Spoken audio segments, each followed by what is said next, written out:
Welcome to the International English Language Testing System. This is a mock IELTS speaking test conducted by Maulik English Academy. My name is Nujhat Islam. I am your practice examiner for today. So, may I get your passport? Here you go. Thank you. What is your full name? My full name is Ahanaf Kaswar, but you should call me Ahanaf. Okay, Sahana, where are you from? I am from Barishal, but at current I'm living in Dhaka. Okay, so are you a student or do you work? I'm a student. I'm a student of Umaripur High School and College, and I'm in 9th grade. Okay. Do you have any hobbies? Well, I have quite a lot of hobbies. I love watching TV. I love drawing pictures. I love reading books, and I love crafting items. Okay, do you have any favorite color? Well, yes, I love the color violet, and I love the color blue. Okay, so this exam will be divided into three parts. Part one will start now. Okay. I'll ask you some questions. Okay, let's go. How often do you make telephone calls? Well, that's very rare, I would say, because at the current generation, many people don't even have a telephone. Well, just like that, because using a smartphone is faster because you can just text someone anytime you want, and the person can see or reply anytime you want. But on the other hand, a telephone, the person has to have, you know, have a telephone with him, but no one can just carry a telephone with him or her anytime. So it's quite hard to communicate with someone at this generation with a telephone. So I prefer texting someone, and I only communicate with a telephone when it's necessary, or when I'm calling someone at home, because there's always a telephone at home. Who do you spend most time talking to on the telephone? Well, I spend most of my time talking to telephone with others who don't have a smartphone, like my village relatives or my village cousins, aunts, etc. Because they are often home, they don't really go out a lot, so I can always find them if I call them with a telephone, and that's it. Other than that, I prefer probably will text someone, and that's it. Okay. When do you think you'll next make a telephone call?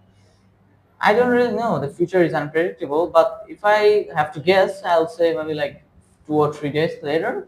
Then, because it's been long since I've talked to with my grandma and my grandfather, and they're the only person I can communicate with the telephone. And maybe like 1 week later, because it's been long and I should talk with them.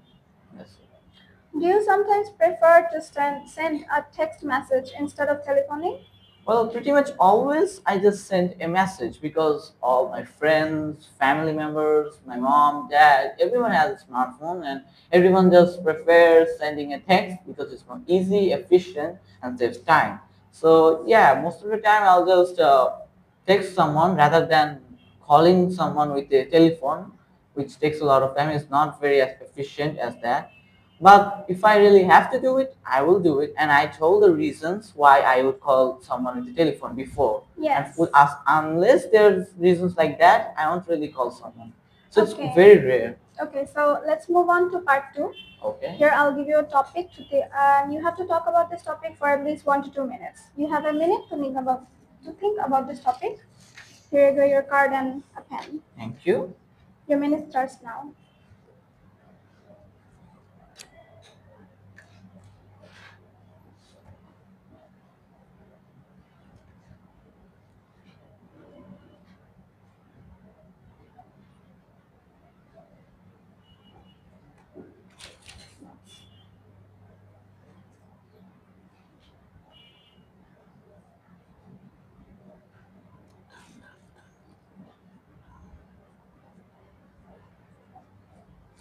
Okay, your time is up. Oh, it's a very interesting topic. It's a topic about one of my vacations. Well, last year after my final examination was over, I went to the Bala with my family members. I went there with my mom, dad, my sister, and my aunt. They wanted to go with us also because their family isn't that big and they don't really have a lot of members. And my aunt isn't married yet, so whenever we go somewhere, we take her with us. And we had a really fun time there. The Coxulada, as you know, is a really beautiful place. And when we went there, We went there for first time. I never been to Costa before, so it was a new experience. I got to learn a lot of things, and when we went there, we hired a man. Those professionals who teach you about the place and tell you where you can visit or the best place to stay. So after communicating with him, we fixed a hotel that was pretty much the best hotel in the place, and I was very happy. After we set up our room, we went out, and with the help of the man, we visited a lot of people. But first of all, we just enjoyed the beach, the sand, and the scenery, which was very beautiful. And after we had fun on the beach, and by then it was evening, and then we went to a restaurant, and there we ate the traditional food of that place, like dried fish Yes. and crabs and lobsters. And after we had a really great dinner, and after the dinner was over, we slept because the day was over. And we thought about doing somewhere else the next day. So after the first day was passed, the next day started. We asked the man, well, I have to tell you something. When it was the morning, start of the morning, we all sat on the beach and saw the sun, and it was a very beautiful scenery. After that, we asked the man about how many places are out there which are far better. Like this is the beach isn't the only thing you can find. He told us there's a lot of places to visit. There's a lot of places you might miss. We were excited and surprised to see a lot of people. Like first of all, we went to the mountain. Then we saw a temple, a Buddhist temple, and it was totally made of gold, and we were surprised at how beautiful and shiny it was. And after we also communicated with some monks, yeah, with the help of the man, because you can't really speak the language of Chattogram, native Chattogram. So with the help of him, we communicated with a lot of people. They were happy to see me and my sister.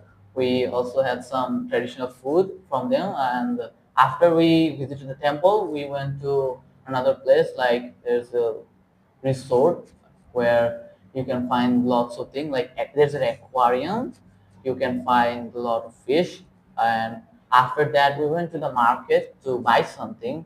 Like you can find a lot of things you cannot find anywhere else. You can find octopus, squid, uh, flayfish, crayfish, lots of type of fish that I was surprised to see them. And I really loved when I saw a lobster, because lobster is one of my favorite fish. I hold it in and took it. I didn't want to kill it, but we had to kill it, and then we had it as our dinner. And after the next day was gone, the next more days, like we stayed at houses for 5 days. The first 2 days are just as told, and the next 3 days were pretty much the same. After the 5 day passed, our trip was over, and we paid the man, and he was really happy, and as well as us. We had his number, and even after we went home, we still used to talk because he was such a helpful and nice and polite. After we took a bus and went home, yeah, that was the end of my vacation, and it was amazing. That sounds very interesting. Thank you. Now let's move to part three. Here I'll ask you some questions again. Okay. So, why do you people need to travel every day? Well, I think it's a necessary part of life. If you do not get out of home, you cannot live. It's true, right? Because unless you go out home, like in the back days, people used to hunt to go outside. The same thing goes now. If you go outside, then you can buy something, buy food from the market and eat it. But in order to eat food, you have to work, earn something. And in order to have a good work, you have to go to school. Like I go to school every day. My father goes to the work every day, and my mom sometimes goes out to buy necessary item for foods and etc. So it's really necessary because it's part of life, living a life. And if without traveling or without going outside house, you cannot really live. And pretty much that's why people travel, because it's necessary to live. Yes. So, what problems can people have when they are on their daily journey? For example, to work or to school? Well, we all know that we suffer from many issues in everyday life. That's called everyday problems. Like imagine you're going to school and you're stuck on traffic, and that same thing could happen to your dad who's going to work.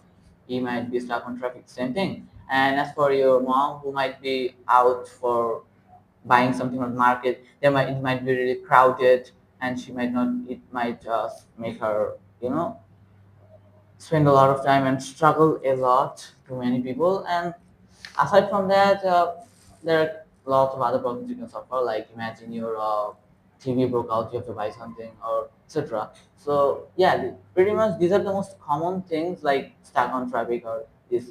But other than that, there are also many other problems as well. But these are the most usual. Okay, so some people say that daily journeys like this will not be common in the future. Do you agree or disagree? Well, I have to agree, to be honest, because now you also don't need to go out at all. You can order anything, you can order food, you can order anything. Like nowadays, you don't even need to go to the bank for money. You can get money from anywhere or ask your friends or family. So the money issue is gone, and with that money, you can order any food, clothes, or anything. So you don't really need to go out in this generation. But people cannot live without going outside. Before I said it's necessary part of life. You have to go outside and experience the sunlight. And for that, we all go out anyway. And in the future, they'll be even easier. Like imagine you just say something and everything happens, whatever you say. But still, I'm sure that at least one person will go out and buy something because that's just human nature. So I think there will be ways to make life even easier and to avoid any daily travel at all. But still, there will be daily travels every day. Okay, so what do you think people can learn from traveling to other countries? Well, a lot of, and if people never traveled from one country to another, maybe a country would have never prospered. So it's really necessary part of building up a country because a country might not have everything and we have to live the whole world together, and in order to live the whole world together we have to learn about other people's culture. Just think of English, the language English. It was not our natural language. Our language is Bangla, but just because some literatures and writers went from that country and learned about their culture, like how they talk, what they wear, now we also know about it. But if no one ever traveled, we would have never had an idea of their culture or language. So also there are other things like you can learn many things, invent many things. Like a country might not have everything. I mean, a country might be full of everything, but still that's not true because every country lacks something, and you have to go somewhere else to have help. And also with going outside your country might give you a lot of knowledge, things that do not live in your country. Like imagine there are lots of animals that are not in your country, but if you go to somewhere else, like going to England or other countries, there you can learn about those creatures, and that might make give you more knowledge and wisdom. And in order to do that, you have to spread visit. And as the reasons I said before, and these reasons, I have to say that traveling to other country is not just for fun; it's a necessary thing. Okay. Can travel make a positive difference to the economy of a country? Oh yes, very much. Because if people never traveled, as I said, you could face those issues. And other than that, there are also lots of issues like no, no, other than that, yeah, like imagine if your country people go to another country and if they like it, you kind of relationship with that country, the diplomatic relationship might increase and it might be strong, and that's good for both countries as you might trade your products with them, and overall it will help the country's economy. And aside from that, when a tourist comes to your country, they will be probably interested in your traditional food and clothes, and in order to satisfy them, there will be a lot of shops, and the problem of unemployed is also decreased because of that, because you'll set up a lot of new type of shops that didn't exist before, and thus it's helping the small businessman, and from them the big other investors are also being helped, and overall the country's economy is going being better than before. Okay. Do you think a society can benefit if its members have experience of traveling to other countries? Yes, indeed, because it's the people who travel to other countries build the country. Otherwise, the country wouldn't be complete, and that's why it's so necessary. And if no one in your country has any experience or knowledge about other countries, they might attack you or do other stuff. You won't even understand what they are doing because you have zero knowledge about them. But just because some people travel the world and learn about them and share the knowledge with the people of yours, you are safe and you know everything. You can say that I know everything, and I also am able to do a lot of things that my people could have never done. So as I said before, it's really necessary to travel to other countries and knowledge about the world. And yes, if there is no country, there's not a single person in my country who has any knowledge about other countries, the country might have been doomed. Okay, so that was all for today. Here you go, your passport. Thank you. Thank you for joining.